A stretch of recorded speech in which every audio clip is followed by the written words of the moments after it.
Is there a meaning to this thing? Is there a meaning to life? What is the meaning of life? I was brought up by a physicist and a physician. They were more or less committed atheists who had left the Church of Scotland as a protest against sectarianism in Glasgow. And so my sister and I were told from an early age life was a cosmic accident. And that was it. There was no great meaning to it. And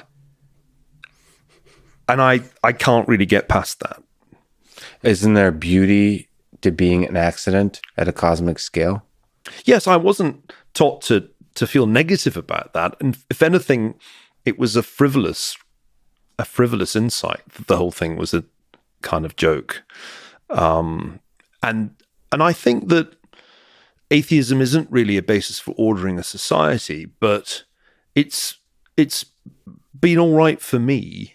I don't have a kind of sense of a missing religious faith. For me, however, there's clearly some embedded Christian ethics in the way my parents lived. And so we were kind of atheist Calvinists who had kind of deposed God but carried on behaving as if we were members of the elect in a moral universe. So that's kind of the state of mind that, that I was left in. And I think that we aren't really around long enough to claim that our individual lives have meaning. But what Edmund Burke said is true. The real social contract is between the generations, between the dead, the living, and the unborn. And the meaning of life is, for me at least, to live in a way that honors the dead, seeks to learn from their accumulated wisdom, because they do still outnumber us. They outnumber the living by quite a significant margin. And then to be mindful of the unborn and our responsibility to them. Writing books is a way of communicating with the unborn. It may or may not succeed, and probably won't succeed if my books are never assigned by woke professors in the future. So what we have to do is more than just write books and record podcasts. There have to be institutions. I'm 57 now. I realized recently that succession planning had to be the main focus of the next 20 years, because there are things that I really care about that I want future generations to have access to. And so the meaning of life I do regard as being intergenerational transfer of wisdom. Ultimately, the species will go extinct at some point. Even if we do colonize Mars, one senses that physics will catch up with this particular organism, but it's in the pretty far distant future. And so the meaning of life is to make sure that for as long as there are human beings, they are able to live the kind of fulfilled lives, ethically fulfilled, intellectually fulfilled, emotionally fulfilled lives that civilization has made possible. It would be easy for us to revert to the uncivilized world. There's a fantastic book that I'm going to misremember, Milos's The Captive Soul, The Captive Mind, rather, which has a fantastic passage. He was a Polish intellectual who says, Americans can never imagine what it's like for civilization to be completely destroyed, as it was in Poland by the end of World War II, to have no rule of law, to have no security of even person, never mind property rights. They can't imagine what that's like and what it will lead you to do. So one reason for teaching history is to remind the lucky Generation Z members of California that civilization is a thin film and it can be destroyed remarkably easily. And to preserve civilization is a tremendous responsibility that we have. It's a huge responsibility.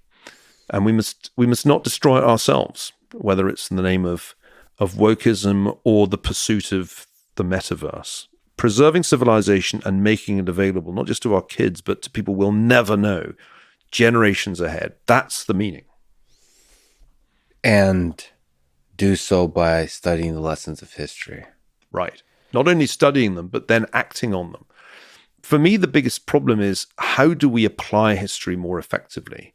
It seems as if our institutions, including government, are very, very bad at applying history. Lessons of history are learnt poorly, if at all. Analogies are drawn crudely. Often the wrong inferences are drawn. One of the big intellectual challenges for me is how to make history more useful. And this was the kind of thing that professors used to hate, but really practically useful, so that policymakers and citizens can think about the decisions that they face with a more historically informed body of knowledge, whether it's a pandemic, the challenge of climate change, what to do about Taiwan.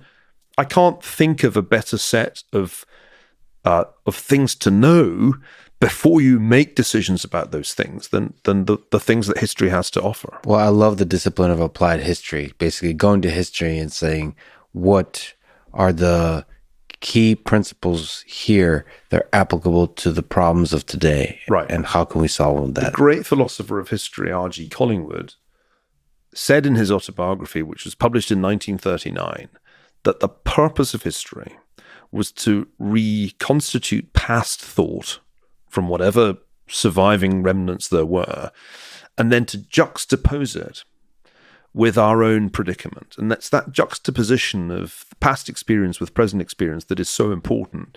We don't do that well.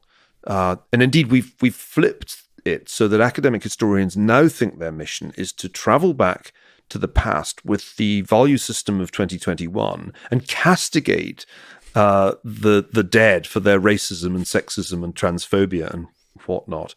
And I mean, that's exactly wrong. Our mission is to go back and try to understand what it was like to live in the 18th century, not to go back and condescend to the people of the past.